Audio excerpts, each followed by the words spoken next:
Hi, everyone. Welcome back to 2 Cents for Free podcast. I'm your host, Megan. Today, I'm joined by Heather and Amanda, and we're going to be talking about Turning Red. What is the deal with this movie and why is it so controversial? Heather, I'm going to introduce you first. Heather Horrell. Heather is a creative and inquisitive lifelong learner and a mom of 6 wildlings. She's a passionate educator who wants to inspire children and their parents to honor and proudly share their unique gifts, stay curious, and spread kindness everywhere. When not teaching, you can find her dreaming up new ideas, making art, or moving among nature. And then we're also joined by Amanda Ferrat. Amanda is the founder of Value Yourself Counseling, a certified emotional wellness counselor, advanced EFT practitioner, and a professional speaker. Amanda has an extensive professional background in mental health and social services. She pursued her entrepreneurial path after a long and complicated journey with grief, trauma, and physical and mental health struggles. Because her healing journey was not easy, Amanda now works to create a world of authenticity and alignment, where it is safe to be fully yourself at all times by using her compassion, empathy, intuition, and skills to help break barriers and limitations and build new patterns instead that empower and free others to be their badass selves. So I am so excited to have you both here with me today. I've been diving into this movie and really, it all started with Facebook, of course. I saw a post where people were like, this movie's awesome. And other people were like, this movie's horrible. You should never let your children watch it. And so I don't have kids, so I don't normally pay attention to Disney movies or what's going on currently. But this one, it just kept popping up. And I saw some of the points that people were making and was a little bit confused by them and why they were so concerned about those things. And so I had to watch the movie and see for myself what was going on. So today we're going to dive into some of these questions. And honestly, I feel like there's so many topics that have been discussed with this movie. We could be here for days. So we're just going to hit on some of the ones that I know you guys and myself really had some experience with and also maybe saw as problematic and a little bit limiting. So before we get started, is there anything you guys want to say to our listeners? I'm just happy to be here today. Thank you for doing this because I think it's great to have these conversations. I love that Disney Pixar is moving in these new directions with movies like Encanto and Turning Red. And so I love that these discussions are happening. I'm pretty excited for today, if you can't tell. Okay, so let's get started. I'm going to just read through some questions. These are in no particular order, but just to give us some talking points. So I've seen some really critical reviews for this film for a variety of different reasons, but I want to start with talking about periods.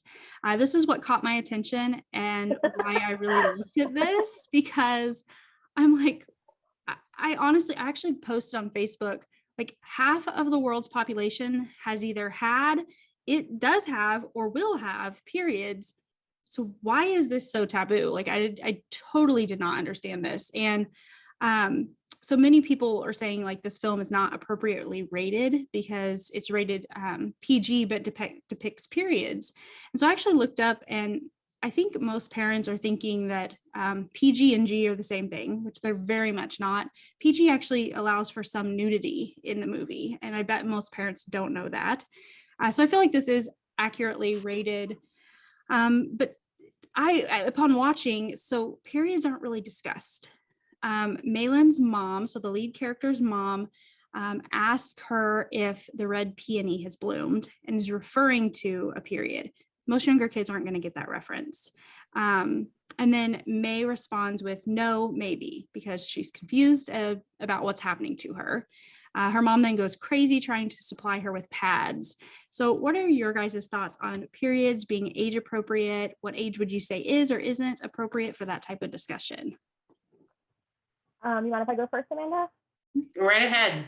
All right. So in addition to all the things in my past life that I've done, I'm a childbirth educator. Like I said, I have 6 children and have been a birth and postpartum doula. And I grew up in the Deep South. I think I mentioned that in the message, and I just can't not mention it because it's so much of my identity and of how I grew up, right? Mm-hmm. And I think that the discussion should happen from birth, honestly. It's not a big deal. You know, we urinate, we defecate, we express milk, we burp, we breathe, we sweat. These are bodily, biological functions. It is nothing wrong or shameful about it. And by not talking about it, and on top of by not talking about it, by saying it's inappropriate, we are saying that this one thing, something about it, is shameful and should not be discussed. And by extension, that people who menstruate and people who identify as women, there's something shameful. And if we look at the history of what's happened to menstruating people, you know, in different cultures, put away in tents for a whole week, you know, just all kinds of things. And that is why that happens, is because we don't understand and we stigmatize it. And I have 6 kids, and from the very beginning, I've just been very open. And when they're really young, people like, it's not that big of a deal. They're like, "Mommy, why? What's that?" "Oh, it's blood. My uterus is shedding, and it happens every month." "Oh," and a 3-year-old like, "Oh, okay, next thing, right? Not a big deal." Mm-hmm. And then next year they ask a few more questions, and by the time they're 12, 13, or now even younger, because we know that some people are starting periods at 8 and 9 years old, they're not scared or traumatized by it, because they're like, "Wait a minute, I know what this is." And on top of that, people who identify as boys and men can support these people better, because they are not thinking, "Ew, it's just something that you're going to go through. It's gross. I don't want to have to deal with this." And they can support their friends, their partners, and later in life, their siblings. I just think it's a big thing when you look at the web of it, you know? So that wasn't very perfectly stated, but I got a little ahead of myself. I completely agree. So coming from a household where periods were not like, I learned more in school than at home. And then I also had a dad who, like, you couldn't say the word tampon in front of him, because it was like, he would, I don't know, it wasn't an embarrassment thing. It was more like, he just didn't want to hear it, or, you know, didn't want to hear the word. So normalizing this and making it to where boys know from a young age and can have some compassion, especially in, like, I picture middle school classrooms where girls are still figuring things out, accidents happen, leaks happen. Let's raise some guys who are compassionate and aren't going to make fun of someone when that happens. So I love that the movie addressed this. And honestly, it barely even addressed it. It's going to fly over most kids' heads if they don't know what they're talking about. I feel like this was more embarrassing to parents who didn't want to necessarily watch it. So I just want to add one more thing. I made a Facebook post about that too, that people were saying, the comments I kept seeing written. I really, my background's in English. It's actually what my bachelor's is in. So I like to break down the way people word things, you know what I mean? And it wasn't so much that they were uncomfortable with the topic. What I kept seeing was they were uncomfortable with having to explain. I kept seeing, now I have to explain what this is. Now I have to talk about it. So the discomfort is in talking about it and having to explain it. And I tried to tell people, I had a couple people push back, and they're like, "Well, what do you suggest?" I am uncomfortable. Yeah, the first few times you might be, but eventually the more you talk about it, it becomes normalized. And then eventually you're just like, you talk about anything. And imagine how great that is when they do become preteens and teenagers.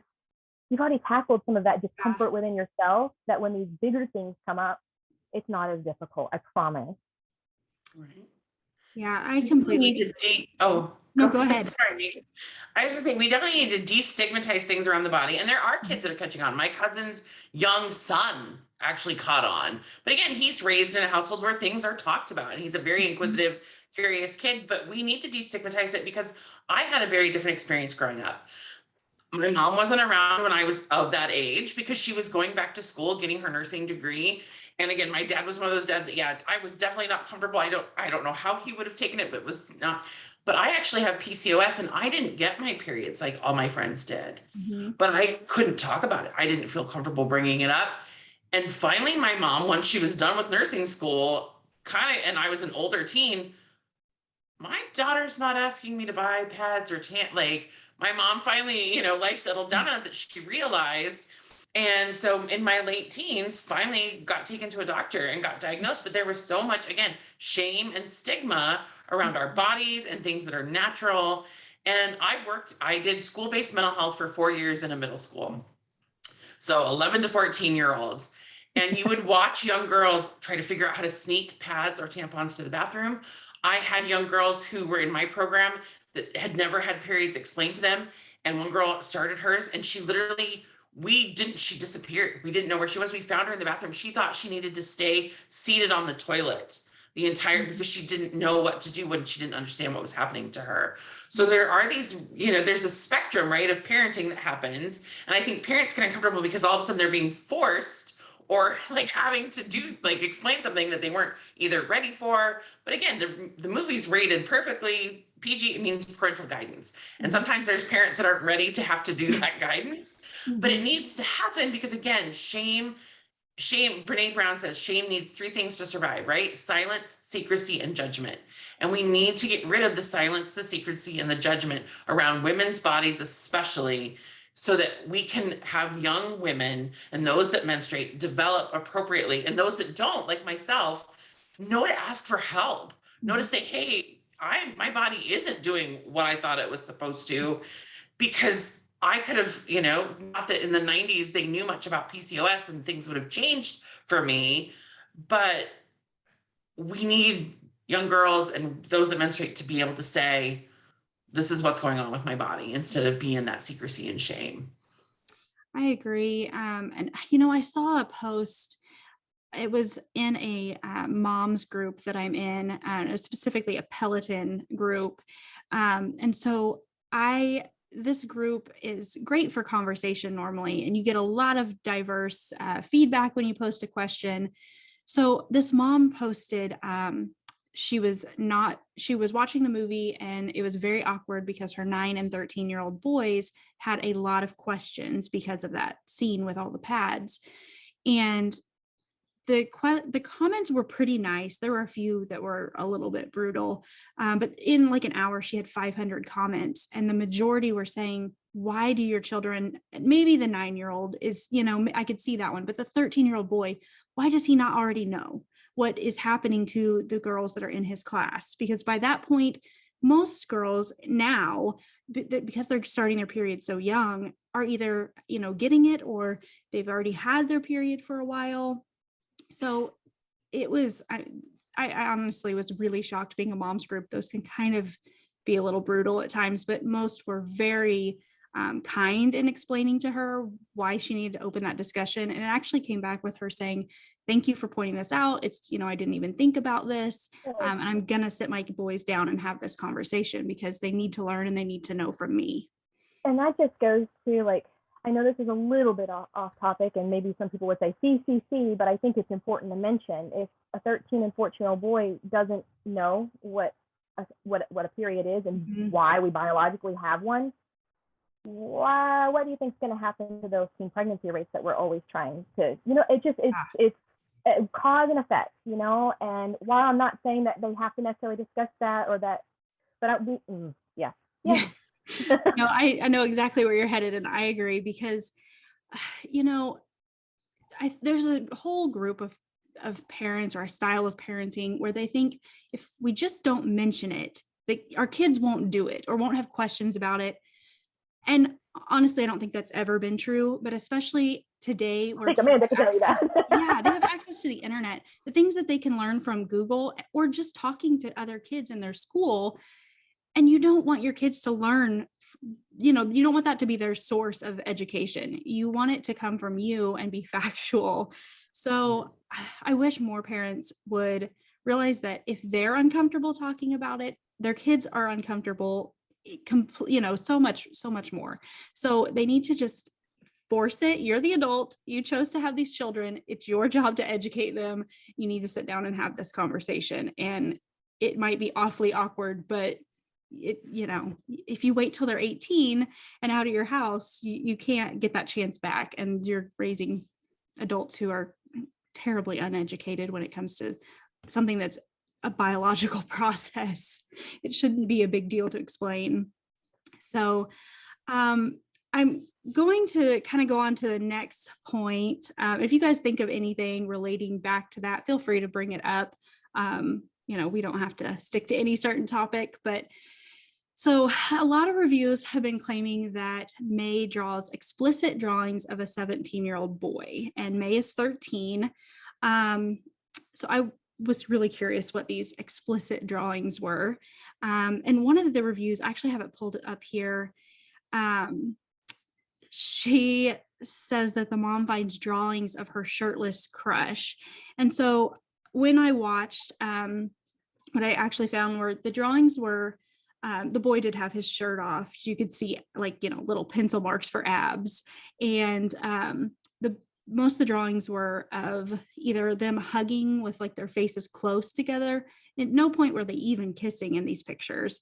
One of them, she drew him as a mermaid. I mean, I can remember at 13 having crushes on older boys, doodling their names all over. I was not an artist, so I wasn't going to be sketching them, but I was, drawing their names, putting my name with their last name. That's normal for a 13-year-old girl. The mom's reaction in finding those drawings was way over the top. And, I really don't understand why parents are seeing this and thinking that these pictures are anything abnormal. I'm 34, so those fortune tellers, yeah, and you would have who you're gonna marry, and what I'm talking about? MASH. Yes, exactly. There we go. MASH. I was trying to remember the name, and you did the spiral, and you counted. I can't even remember exactly, but you didn't. We had crushes, but you didn't really it wasn't, especially at that younger age, we weren't thinking about the intricacies of sex. It was more it was kind of an awakening, obviously, but it's not what these people and commenters are. I was astounded because that was when I paused it. I tried to screen grab. I was like, okay, where are these explicit images? And I did it over and over trying to find them, and I saw a mermaid. I honestly, that one to me is one of the biggest things where I'm like, you're just reaching here to try and find something wrong with this film. I think some people do that because they like the attention that comes with, because they're getting attention, even if it's negative attention with these viral posts. I've seen some of the comments and they're not nice, calling people out. They're definitely not kind, but it still gains them, attention on social media, and also, furthers their platform, whether it's great attention or not. But yeah, these images specifically were ones that I was expecting to see, maybe not actually see nudity, but her have drawn them maybe, cuddled up in bed, or that's where I expected this to go. And then when I actually saw the images, it's like, what? This is explicit? If you guys ever watched anything that's not rated G, because I see stuff on Netflix that's way worse than that, and it's not rated mature even. So I don't know where these people are. 4 years in a junior high. We had an 8th grade graduation where we had to find things to remove male anatomy that had been drawn on kids, because there was somebody that thought they were signing yearbooks, and instead they thought it would be funny to draw male anatomy on each other before 8th grade graduation.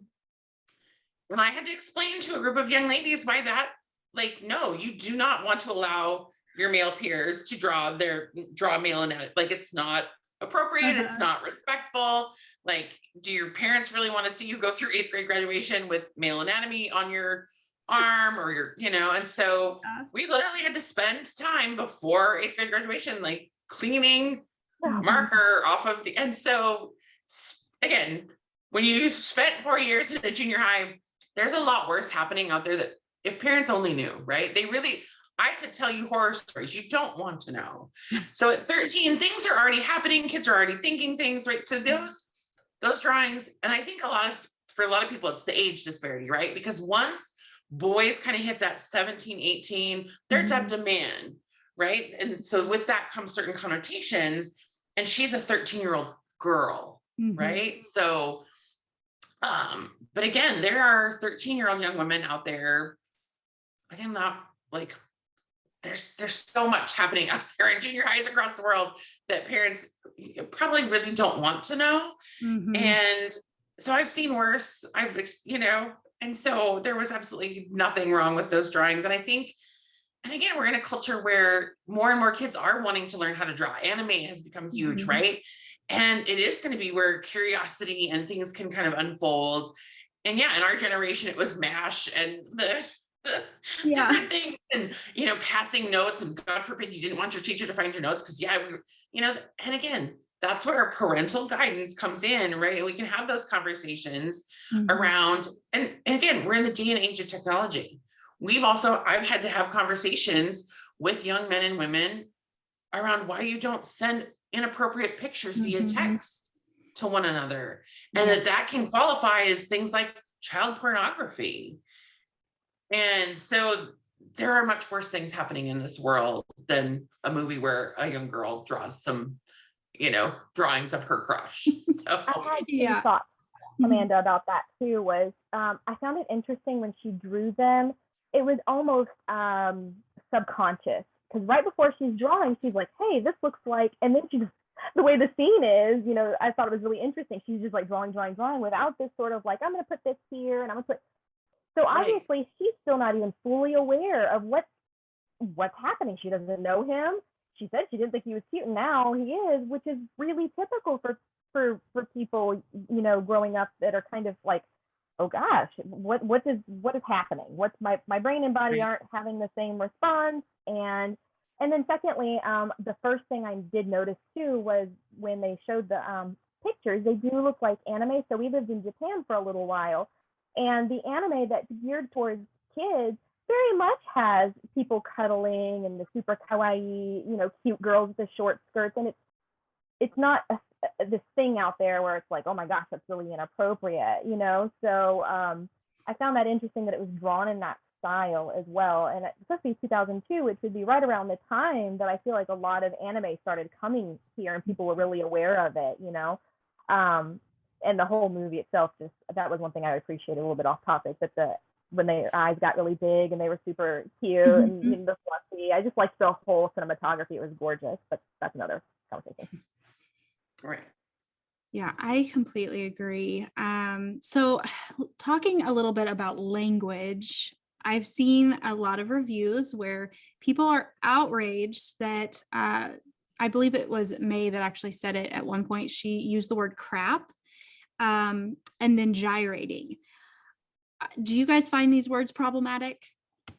I think with the gyrating, one thing I noticed was, I think she was bringing that back to her mom. What do you think, Amanda? I think she was saying it because earlier the mom said they're not talented when they saw the commercial for the concert.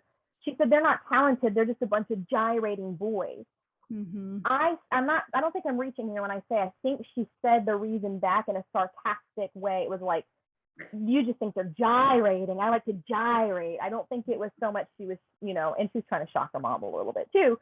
But I think she was bringing that description that mom said as kind of like throwing it back in her face, not so much that she likes to gyrate, right? As far as crap and all of that, we all said that. We all said crap, and it's what do you think, Amanda? Again, spend 4 years in a junior high and you're going to hear a lot worse. And I actually had a very astonishing conversation where I kind of didn't know how to respond, where I was told by a group of kids, oh yeah, we have parties where that's like the whole purpose is so we can grind. And I was like, and this is early 2000, like 12-ish. And I was just like, so grind was the word instead of gyrate. And I was just like, do parents know that these parties are happening in their basements where they have their first boy-girl parties, and that's the purpose, is to turn the lights down low and grind on each other. And I was like, yeah, this movie just, is tip of the iceberg for what can really happen for 12 to 13-year-olds. And so as far as gyrate, I mean, I think, and again, perfect, she was modeling language. Her mother had said it first. She was modeling it back. And I think sometimes that's where parents get frustrated, right? Is that they've let something fly out of their mouth and then they don't get to take it back and it gets used against them. And in my lived experience, my parents never appreciated that. Because of course parents don't like when their kids mirror or model something that isn't favorable or their best, best moments of self. So I think that's a big pushback there. But yeah, I have heard way worse things from 11 to 14-year-olds. So, and I think if there's young kids watching, you can just explain again. Like, I try not to censor, so that's another thing that maybe listeners will be like, well, but I don't censor my students really, unless it's super like, oh my gosh, you keep that to yourself. You know what I mean? Or my children for that matter, because I feel like language has a power when you give it the power. So as long as language isn't being used to hurt each other, because you can say a word that's not considered socially a bad word, but that's really unkind. So for me and my parenting, and I understand this does not work for everybody, and I'm not saying it should be, but we are really lax about words. So the word crap, I'm just like, that's not even, and like Amanda said, I've heard words that you don't even know like existed, and then you have to go, and then you have to feel like the old person going and Googling, and you're like, oh my God, how do they come up with these words? Like, where do they come from? I know. And you really hit the nail on the head with as far as using words. In the movie, she says crap, but she wasn't using it to be hurtful to anyone. She wasn't using it against anyone. And to me, I honestly don't care about, the typical like swear words or curse words, as long as you aren't using words to hurt other people.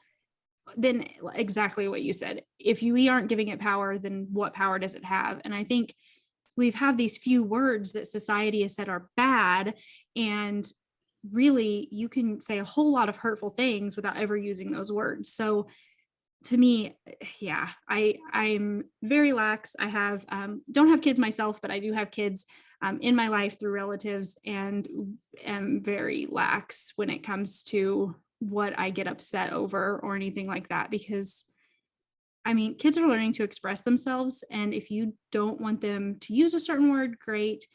But I just think there's bigger things to worry about in life than the word crap.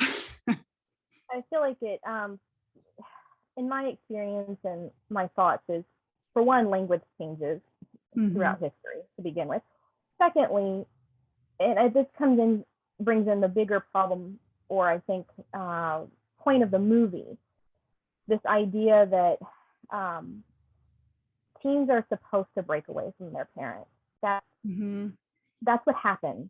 And in order to have a really solid connection with your kids, so that when they break away and become independent, they still feel connected to you and respect you, and you respect them, and you can still have a relationship as they're growing into adulthood. I think it's not just about choosing battles, it's about what are some ways you can keep the connection strong. And these little things like censoring language strips them of independence, but it gives power where power shouldn't, in my opinion, where power shouldn't be.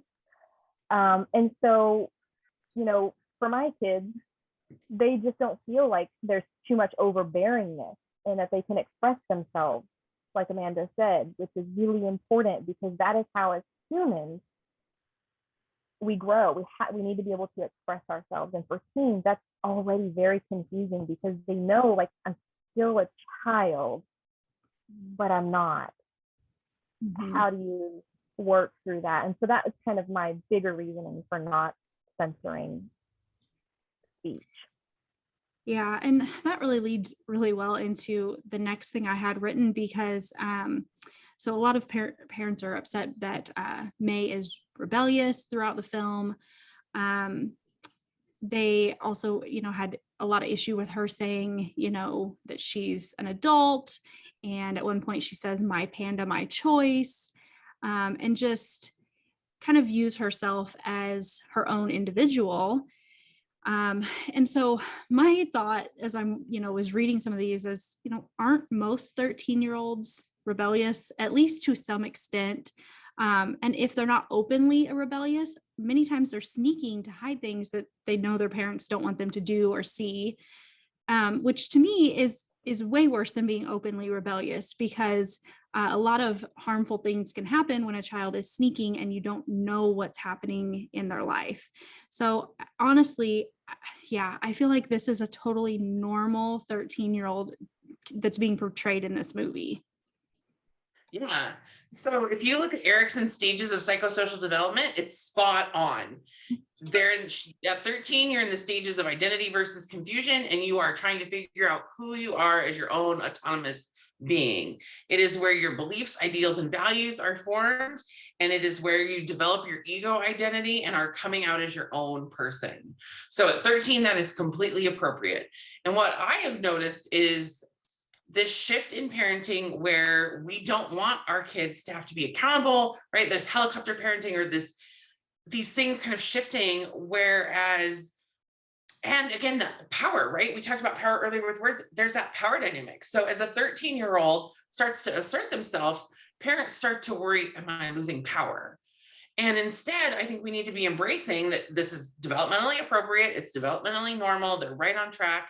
And again, deciding what battles to pick, where can I give my children or child room to be in control of the choices they make? Because if we don't, again, shame comes when there's silence, secrecy, and judgment. And that's also where things start to go wrong, where kids will go hide away and do things that we don't know that might even be scarier, right? Like try drugs or alcohol or risk behaviors. Mm-hmm. So we have to really, and I know it's not easy for parents. I'm not a parent, but I totally understand because of all the work that I've done.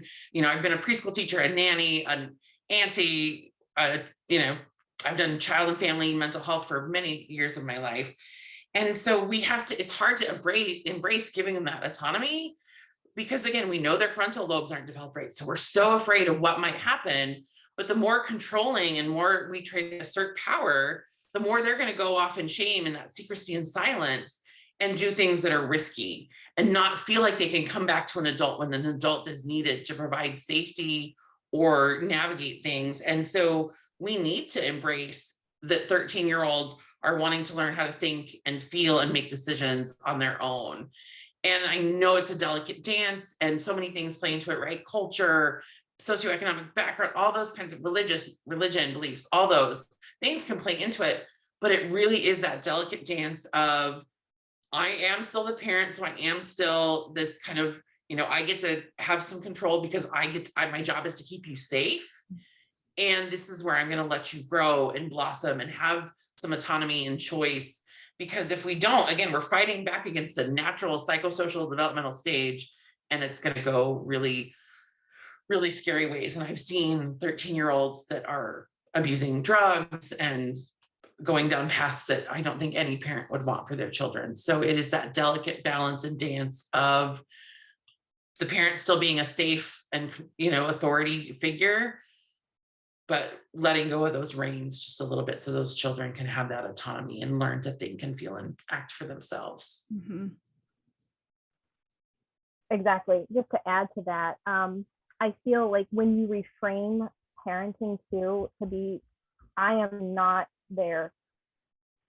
This is more, I think, radical, and it's something I wanted very differently for my kids because of how I was raised, just again, where I lived, but also I think the timing. I think my generation is having a big difference from even 100 years ago. There's this big shift again, where I don't view my job as a parent to control them or to be their keeper or to be the one with power. They are humans. And while I might have more wisdom and experience most of the time, not all the time either, but most of the time, they are still their own human who is as the basic level deserving of respect and communication.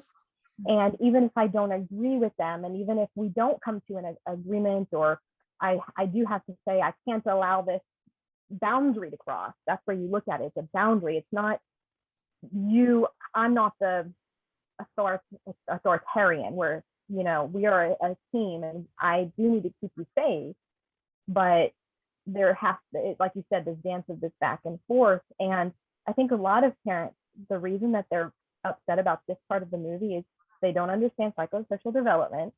And they also don't understand part of that psychosocial development. It's not just about kids becoming part of their own person. When she says the person she loves the most, the mom thinks it's her, and she has to lie to her. It is developmentally appropriate. It is necessary that kids that age feel like they love their friends more. Yeah. Or at least if you're focusing on connection parenting, they may not say they love their friends more, but their friends are still going to be more important to them than their family is, because their friends hold up a mirror to them more so than their family does. They are a part of their family, whereas their friends, that's a relationship they're choosing, and they learn about themselves and about their values and their life goals through the friendships they make. They learn about heartbreak, they learn about communication when things don't work out through their friends. So it is really important that we allow that we say, your friends are probably going to be more influential. So how can you, as a parent, make sure that they're using good judge of character and that they're being a good influence for their friends too?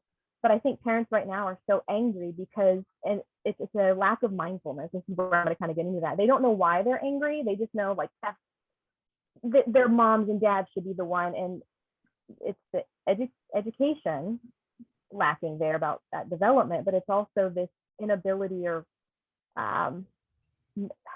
lack of wanting to really look inwards and say the friends are going to be more important, and that hurts my feelings.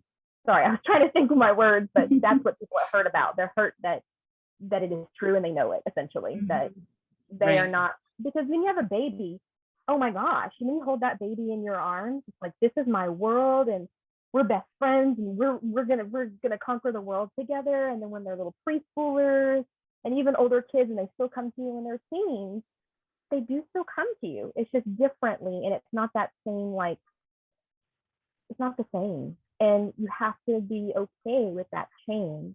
You have to be okay with it. And I think a lot of parents are just right now not reflecting deeply and are not okay with it. And they don't realize that even. Does that make sense? That's great. That's spot on. And I think parents want to know best, right? I think so many parents want to know best and have that close relationship with their teens and adolescents. But yes, those peers, right? The peers know better because the peers are going through it with them, right? So they have somebody. And so I think a lot of times, oh, you're too old, you don't understand, right? Parents don't want to be told they're too old or that they don't understand sometimes, right? And I even wanted to be the cool auntie and make sure, oh no, but we cannot fully understand, especially now we're in a global pandemic. These kids are going through something that we've never had to experience. And I mean, you couldn't pay me to go back and be an adolescent or a teen again in these times. And so I think there's that grace and compassion that has to come in for the parents and for the kids, right? That parents are parenting in a time like never before, and adolescents and teens are growing up and going through this stage of psychosocial development in a time unlike ever before. But again, going back to the movie, I think it's that the mother wants to be the center of May's world. And the reality is, and because May has always been devoted to her, right? May has always, mom was first. There's been those up to 13 years of devotion and practice and now May's like, I'm gonna get a little taste of life for myself. And mom doesn't know what to do with that. And then there's that added layer of mom knows what's coming, May doesn't, and mom wants to keep her safe. So there's that dance of like, how do I do my job as a parent and keep my kids safe? And then we've got to let those kids and so we can be the ones that are there when they need an adult, like I said earlier. You hit something really important about compassion for the parents too, because like May's mom does know what's coming, and you have to have compassion for her because she doesn't want her to suffer. You know, and that's hard. And then of course there's the added cultural layer, which I'm not going to speak on because that's not my place to do so, but that's important to remember as well, because she says it in the movie that they're in a different time, and they're in a different place than their ancestors were, and that impacts the mom a little bit. She's like, how do I keep my traditions alive, but at the same time that's got to be hard. Like I said, I'm not going to speak on it, but I did see that layer there. Yeah. And really to the point of the mom knowing what she has coming or what she might experience and wanting to protect her. That to me is the perfect spot where, honestly, all along, the mom, has never told her what's going to happen as far as the red panda spirit. She's not warned her at any point in her life. And that was the perfect opportunity that she could have been sharing with her as she grew up, and really building the trust between them to be able to, share, and also have May listen, because she has been open and they have had that open communication. But at no point, the mom has sheltered her so much that then when she needs her to listen, there's no connection there and there's no relationship. And so May is turning to her friends. And so I see, so many parents who are upset about this, but they're doing the same thing in their parenting, in that they're not creating open communication with their children and giving them a safe space to come talk. The parents are doing the talking, not allowing the children to have any room to talk or tell them about their experiences or anything like that. And so, one of the things that I guess hits me the most is that these parents who are so afraid of this movie are oftentimes the same ones who are going to have these children who are modeling bad behavior or acting sneaky, because they haven't had that open communication and they are just so afraid of it, when it can really benefit both them and their child. And honestly, when you have open communication and your child is allowed to talk to you about anything, no judgment, no questions, they can come to you, that they're going to continue that. It's going to look different as they get older, but they're going to know you're still that safe place that they can come and get advice when needed. But when you approach them with judgment, or you're trying to, shame them, then they're going to turn to their friends even more. So honestly, if this movie is the scariest thing that has happened to your house in the last few weeks, you probably need to take a look at what your communication style is with your kids and what you're building, and see if it lines up with what you want for your kids. Because I think so many times parents are afraid that open communication means their child is not going to have any discipline or be obedient, which obedience for obedience sake is a whole nother topic. We could spend forever there. But that's most what I'm seeing from these parents, is that they're just so afraid their kids are going to be out of their control, and allowing that open communication allows the kid to question authority, and they don't know how to, the parents don't know how to handle that or process that, because it's not how they were raised. And yeah, I hate to overgeneralize, but I did notice a pattern. The people who are the most scared, there's a pattern there. There's a pattern, and yeah, I've noticed more authoritarian type parenting, more that obedience, tend to be have more traditional type, values, and there's nothing wrong with that, but not a world where we are breaking these generational patterns. We're raising emotionally intelligent children and emotionally intelligent parents, right? So that we can have more empathetic, caring, kind human beings moving forward, who make sound decisions, who have a strong sense of autonomy, but navigate the world again, because again, those formative years of around 13, ego is also developing, right? So getting rid of narcissism and all these other things where that doesn't serve a greater good, right? So I want to work myself out of a job because I've helped families break generational patterns.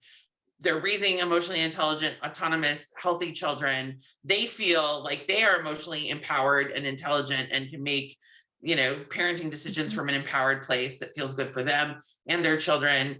And I don't have to do my job anymore. Like, I would love to have to figure out a new career because, we've got these healthy family systems in place and my work isn't needed anymore. And I said that even healthy people should be able to utilize we all should do therapy even in healthy situations, just because it's helpful to have someone who's an expert.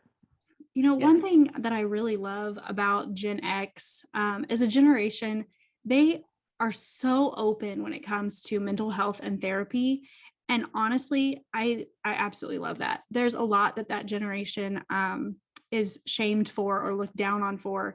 I think we really should be talking about how amazing it is that they are educating themselves on mental health and reaching out for help when they need it, which honestly, I kind of think people should just get a therapist at birth, because we all have things we need to unpack. But yeah, really, that generation as a whole is just so much more open and really normalizing the concept of therapy. So I had written down here that, so May and her mom were really struggling with communication, but towards the end, they do start to communicate some. It took pretty much a tragedy or really dramatic situation to open that line of communication. But it did eventually open, and she was able to see kind of where her mom was coming from. Her mom was able to share a little bit of her background and her experience. So I did love seeing that at the end of the film. And I think in reading some reviews, a lot of kids actually really picked up on that at the end, that, they worked things out in the end. The mom and the daughter get along in the end. But I just look at the movie as a whole, what could have been avoided had that just been open communication from the very beginning. Megan, do you have anywhere where talking kind of about the symbolism of the panda, not just as puberty, but as an embracing of our whole selves? She says in the movie that there's, and the dad says, I really like this sweet moment with the dad, where he says, we have multiple sides to us.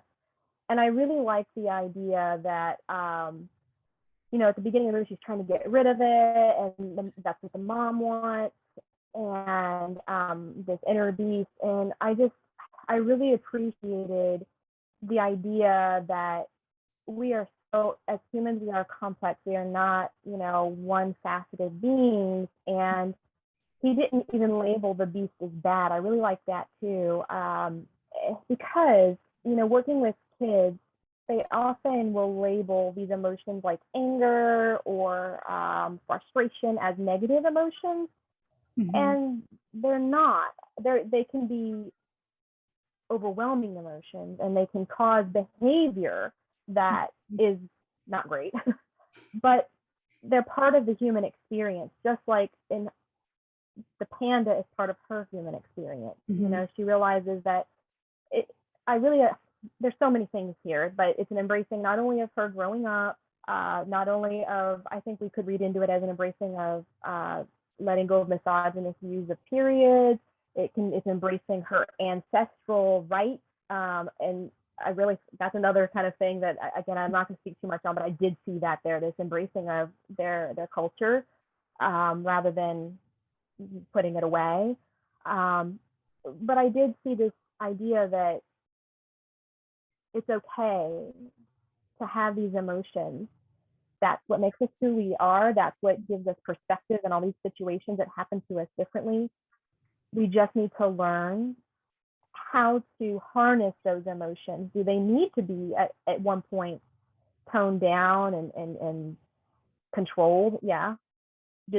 Are they sometimes a vehicle? Is anger sometimes a vehicle for something good? Yeah, it is. Is frustration sometimes a vehicle for good? It's all about learning it. And I really loved, as a yoga teacher, kid yoga teacher at the beginning, when she was doing her breathing and she noticed that she calmed down, I just was like, yeah, I love it. But she was able to control it, and she was actually able to control it early in the movie. The movie wasn't about her learning to control it, which I thought was going to be about. And it comes back to what you were saying, is at the end, I think that the communication opens because the mom finally realizes that this is who she needs to be, and she's done a remarkable job controlling it. The times that she really failed at controlling it is when she didn't have a lot of support from her mom. So yeah, there was a lot of thoughts I had swirling around the imagery of the red panda. A lot of people are saying it's just a metaphor for the period, but I don't think it is. It's just a metaphor for a lot of things, I think. Right. Well, and I love the difference, right? I think part of May's mom's fear was that when she was a panda, she was a really big, really out of control panda, right? And red, angry, glowing eyes, like no control of emotions, no emotional regulation. Where again, May shows that she can regulate it early on, right? The ultimate test is the box of kittens, which I thought was hilarious. I know. Oh, cute. Because who doesn't melt over a box of kittens, right? If you don't melt over a box of kittens, I'm a little bit worried that you might be a sociopath. But as an emotional wellness counselor, emotions are my jam.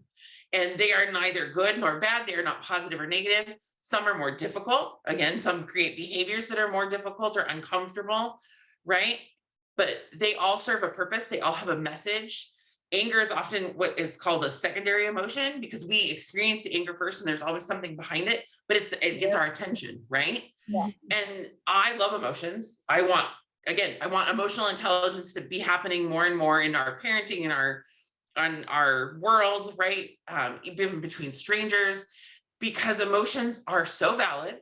They are so necessary. They are communicating an unmet need or a need that got met, right? If we're celebrating or feeling joyous or happy, it's because something got met. If we're feeling sad or jealous or angry, it's because a need probably wasn't met. And so the more we can embrace emotions as communicators and part of our communication, the better we can understand each other, the better we can have empathy and then meet each other's needs and create safer spaces where people get to express themselves, right? And so instead of May's mom being worried that May's panda is going to become this big, scary, red-eyed, angry thing, she could have taken a pause and seen that May instead gets to control her panda and make it the cute, big, soft, fluffy thing that goes out to parties and, but she was so caught up in her own fear. So we often let emotions cloud our judgment or get in the way. And part of the work I do with EFT is to move people through emotions. And I wish I would have known EFT when I worked in the junior high, because 13-year-olds definitely need that help with regulating emotions. And so this movie is a beautiful picture of one 13-year-old who's tasked with a really big thing around emotions, and she does it beautifully. And yet there's this parental disconnect because the parent didn't get to manage hers very well. It went really bad. She harmed her mother. She did a lot of damage, and she wants to protect her daughter from that because she assumes that that's going to be the same thing. And instead, we kind of get to watch this beautiful emotional regulation happen.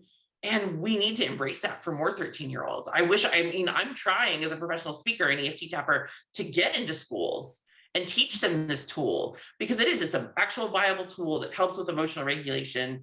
So yes, we need to talk more about emotions. We need to build that emotional intelligence because it does open the doors for healthy and, positive communication. And definitely needing to see it as part of the whole human experience, and yes. I love that her mom still decides not to keep hers because she realizes hers is more of a burden, and that's another metaphor there that you could think of, that she's happier without it. But as as a person, I am neurodiverse, so sometimes emotional regulation, it wasn't diagnosed until adulthood. So as a teenager, it was really difficult for me. It was always misdiagnosed as something else. I'm sure that you know about this, Amanda, which made things worse. And then I realized as an adult now, I can manage them easier because I ask those questions. Why am I angry right now? Sometimes it's in the body and you don't even know. And kids especially, it will come out in the body in behavior. And if you ask them, how are you feeling? They might say, oh, I'm happy. And then you're like, your behavior doesn't look very happy. Are you sure? And then they'll tell you, well, actually, my stomach hurts, or, I feel anger in my face. So it's amazing what you guys, I would love to connect with you after this, Amanda. Anyway. Well, and it comes out in the body. And that's part of EFT tapping too, is we ask where people are experiencing emotions in their body. We do the body scans and if you don't regulate or attend to your emotions, if you don't honor them, it will show up as physical manifestations of illness. Mm-hmm. And, they say often, the word disease is dis-ease, like you don't have that ease or comfort. And I also love how when they do the ceremony and May's mom has the choice to kind of step through, or before that, you see her, it's her inner child, right? Those inner childhood wounds. And that is the work I do. It is my wheelhouse. I love it so much.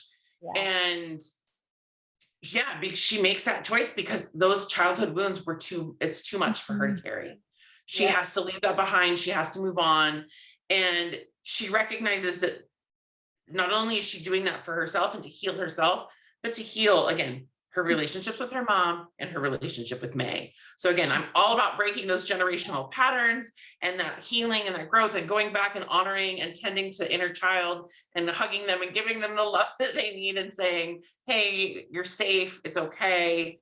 And I just thought that was so beautifully done in the movie. I cried on that part. Oh my God. It did not go unnoticed that she was a child in the bamboo forest. It did not go unnoticed. I was like, that oh hit my me God. so hard. I was just like, oh my, Pixar's totally gonna help me build my career. But no, it's just, I love opening doors for these conversations to happen, right? Because I do dirty work. I do work that's really hard. People often aren't ready for my work because I am really good at making people cry and really good at making people uncomfortable, because that's where the growth happens.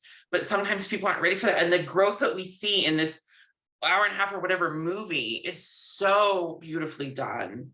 So beautifully done, because again, you've got grandma, mom, and granddaughter, daughter, and the aunties, right? And it is just, and again, dad gives his 2 cents, which are so beautifully done. Yeah.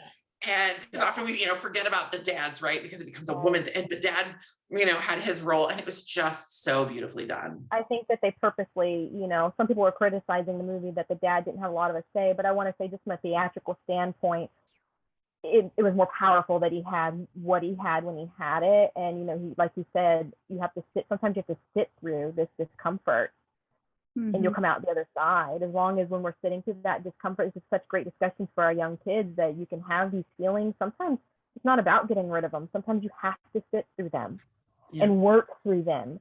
And then on the other side is something greater, but in the meantime, we can't pin people down to the grass because they called our mom over. What did he say? What did he say about our mom?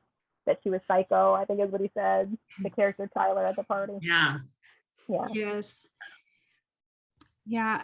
I really like to talk about the ceremony too, really in 2 different ways, because one, in the healing, there's actually 2 ceremonies. So the one earlier on where it was just about May, and then one later on where it was about all the women in her family, which I felt like was very healing and really talked about healing generational trauma that had, all of those women had experienced. But to start out, I want to talk about kind of the first ceremony. So I had someone actually reach out to me when I was talking about this particular podcast episode and looking for people who might want to join me. And they just expressed that they were just completely mind boggled that this family had a temple, but they worshiped ancestors and they didn't worship God. And to be honest, I'm really mind boggled that in 2022, we still have to explain that Christianity is not the only religion that people around the world are practicing. So from that perspective, what was your guys' thoughts on the ceremony?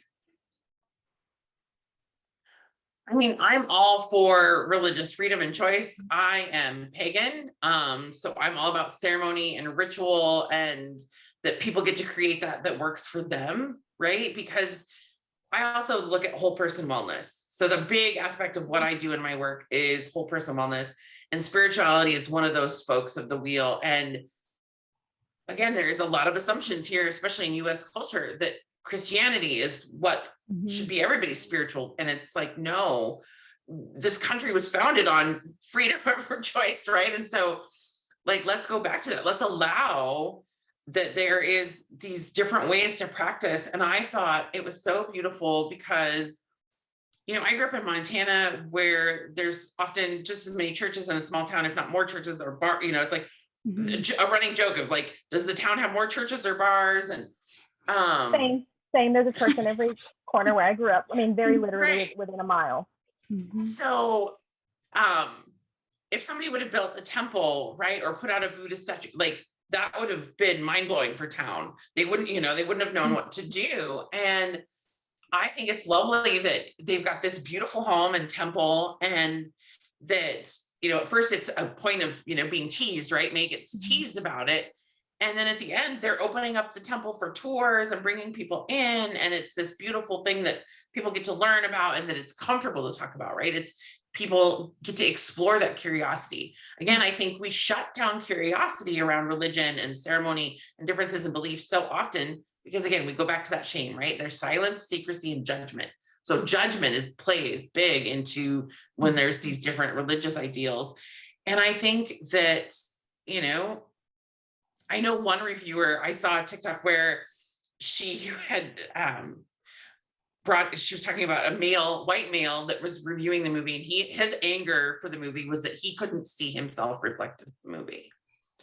And it's like, well, do you hate Monsters Inc. because you're not a big fuzzy blue monster? Like, and it's like, or is it really because you don't see yourself reflected in Asian culture?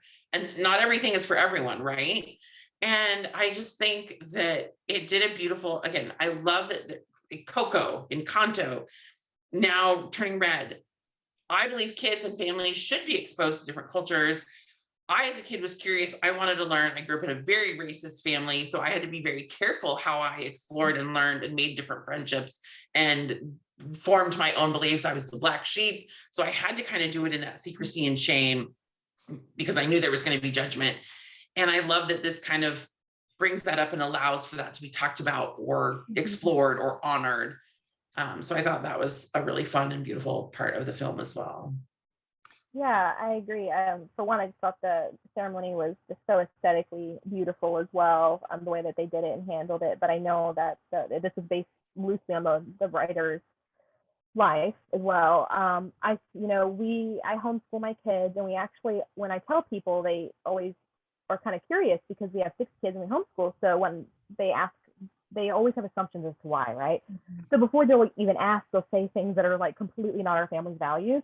And I'm like, well, actually we homeschool because we're atheists. And we live in a very small southern town still. And that's still very much part of the culture is that even if you don't go to private school, you will be proselytized to, as I was growing up. Mm-hmm. And I didn't want that for my kids. So, and side fact, secular homeschoolers are the fastest growing homeschoolers.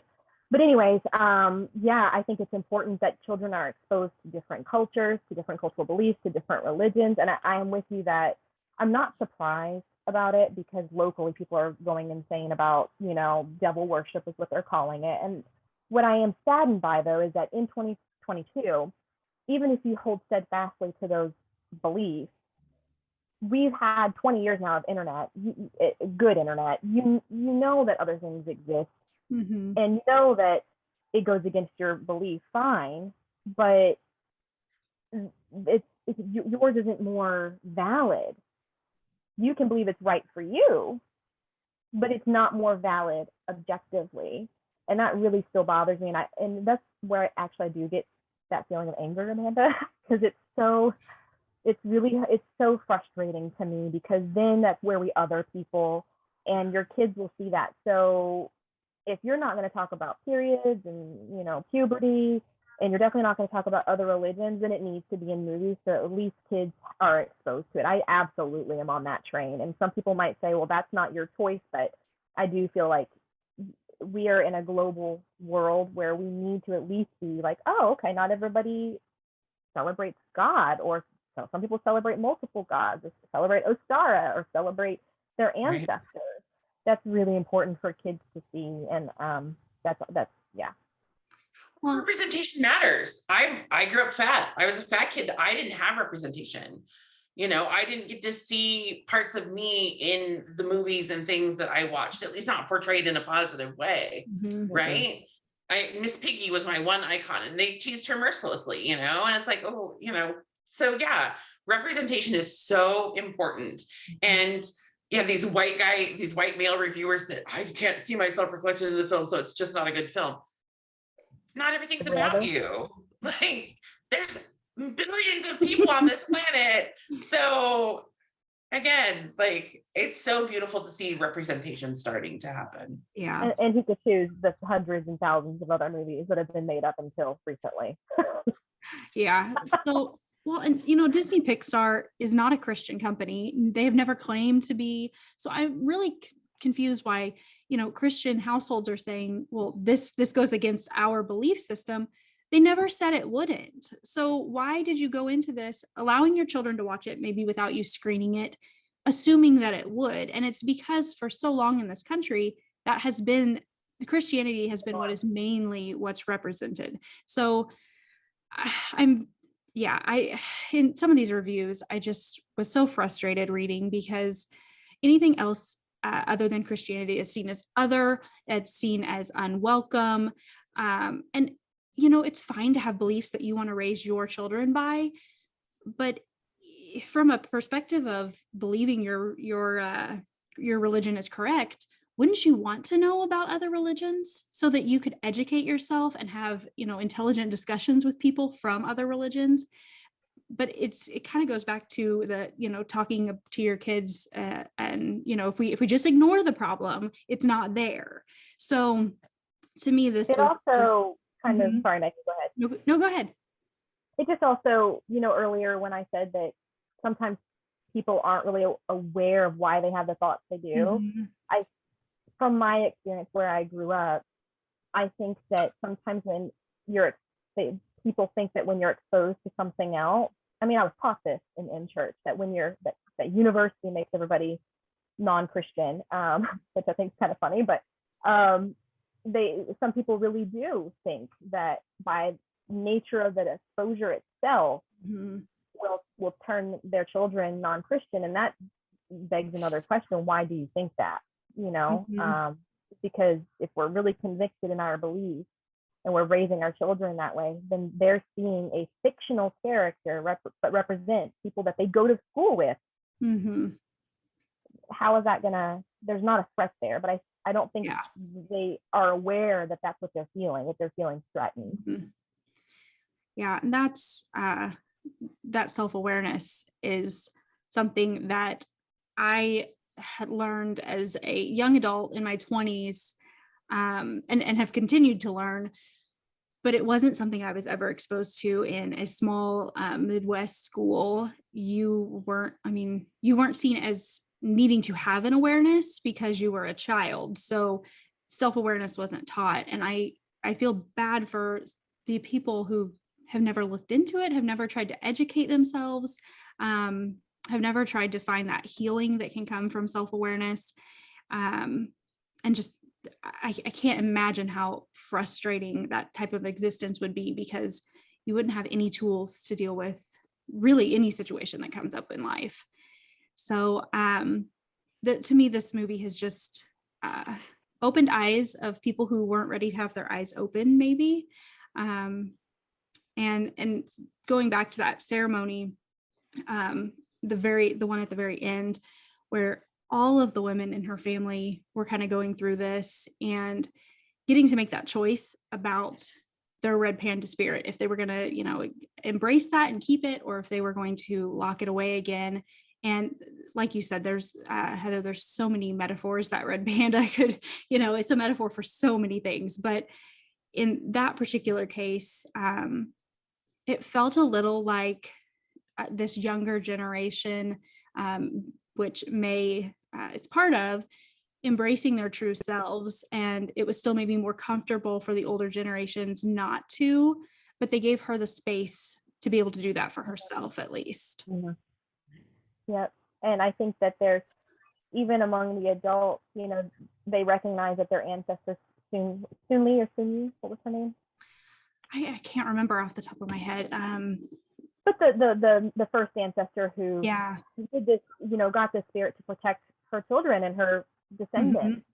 Mm-hmm. I love how the mom at one point says, she did it to protect us, but we don't need that anymore, mm-hmm. essentially. But, May says, maybe I do, I want to embrace this gift. I want to reframe it as a gift. And it can be a source of protection, but in a different way now.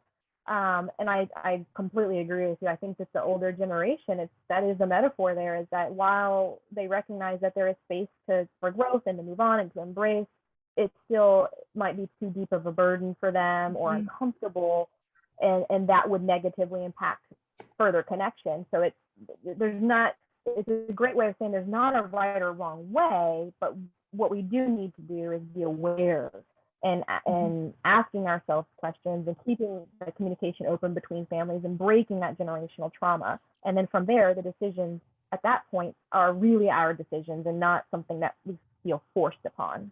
Mm-hmm. Well, if I'm experiencing it, my mom often kind of, for lack of better words, doesn't know what to do with me, right? Because I am so emotional, right? And also very social, and just things that are very different than, most of the family. But I have to do a lot of education to my family around, again, I, as an adult, realized I'm neurodivergent, but as a child, I was the drama queen or the over emotional or the over, or too much or too this. And so now that I have all this emotional intelligence and I'm helping other people do all these things, my mom, she wants to know more about what I do and she's curious, but she's not ready. And we've had conversations around it. And she actually, it's so funny. So I believe in astrology. I have a great astrologer and I got a wonderful, one of my first readings was so powerful. I was telling my mom about it and she was very curious because my mom my dad was very authoritative. He passed away in 2016. And my mom since then, as a widow, because they were high school sweethearts. So he'd been in her life most of her life.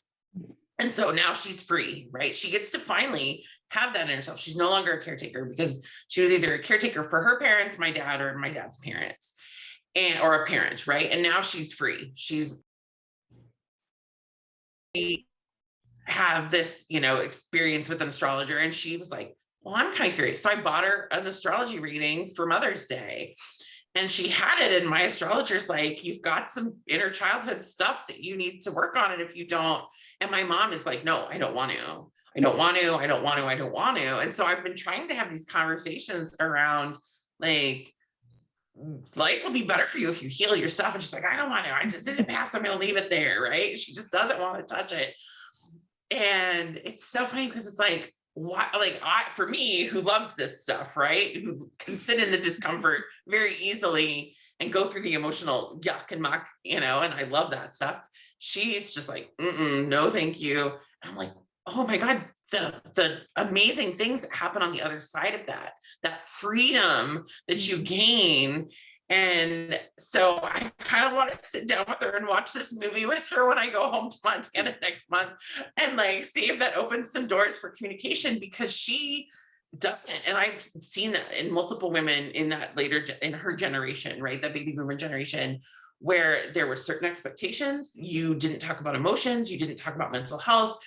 And even though now that mental health is being destigmatized and those conversations are happening, there is still these walls up. There's still these boundaries and barriers where like, nope, not going to happen. I'm not going to talk about my childhood. I'm not going to talk about, these different things that could have happened or may have happened. And it saddens me because, again, why wouldn't you want that healing? Why wouldn't you want that freedom? But she's just not ready for it. And so as I watched this movie, again, when May's mom went through and you see that inner child, it just was like, yeah, I don't think my mom would, she wouldn't want to look at it either. She'd want to get through that mirror as fast as possible and not have to spend any time there. Whereas May's like, met the ancestor and had these beautiful, and it's just like, I love that. And I want more of that happening in the world so that I eventually work myself out of a job so that we are having these beautiful, emotionally intelligent conversations throughout our generations so we can heal and address these things so that we don't have to live in shame, so that we don't have to live hiding parts of ourselves. I kind of say that I want a world where people can be 100% themselves 100% of the time, and that it's safe to do so. And I kind of feel bad that my mom has never gotten to fully express herself. Well, you got to watch Encanto and Turning Red with her, because you'll have an emotional release there. But when you said 100% of the time, 100% themselves and safe to do so, I think that's so important. And we're still, as a society, obviously not there. And we're making very angering turnbacks. But I think that for I live in Florida. So, yeah. So we're fighting a lot here. But anyways, our parents, I'm 35, and, my mom she's technically, I think that she was born in 64. So she's like that boomer X cusp there.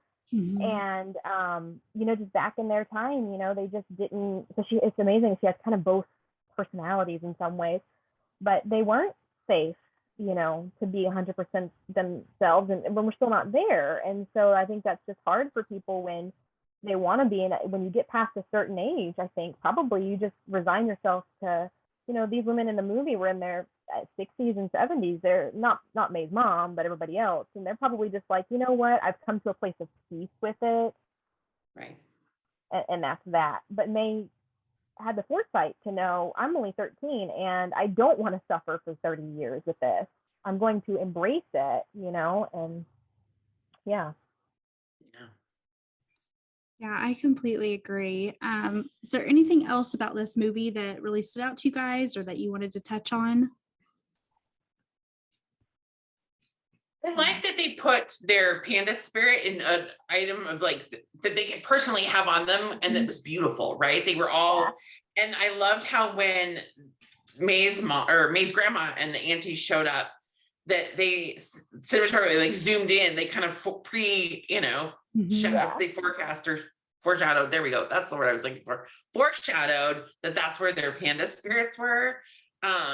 Because I don't know. I know in my family, like, and I'm sure lots of families, that piece of jewelry or heirloom, right, that's handed down or that is special. And so that was just something that I thought was kind of cute and kind of special. Of that particular person is definitely that, connection there. Yeah.